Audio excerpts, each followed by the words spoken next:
આજે તો દુકાને આંખોની સામે બધું બગડતું હતું પણ હાશ છેલ્લે જાતે બચી ગયા. ઓકે, થોત મોટું નુકસાન.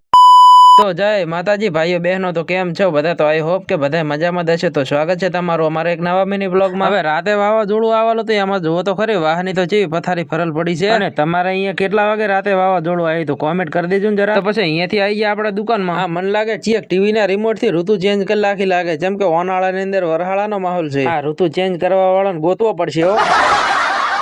અલ્યા બડું હાચું કહું તો નુકસાન તો મોટા પાયે આવી ગયો તો આજ તો. કેમ કે બડું રાતે જ્યારથી વાવાઝોડું આવ્યું ને ત્યારથી આપણી દુકાને લાઇટ જ નથી હો. તો પછી થોડી વાર પછી 10:30 આવી ગઈ હતી લાઇટ. અલ્યા બડું સારું કર્યું એન્ડ ટાઈમે લાઇટ આવી ગઈ, ને કે હવે ગુલ્ફી વગાડવાનું ચાલુ થઈ જાય. તો પછી લાઇટ આવી ગઈ એની ખુશીમાં આપણે આવી ગયા ઓઝરું ભરવા. તું સાલા બહોત નીચ આદમી રે.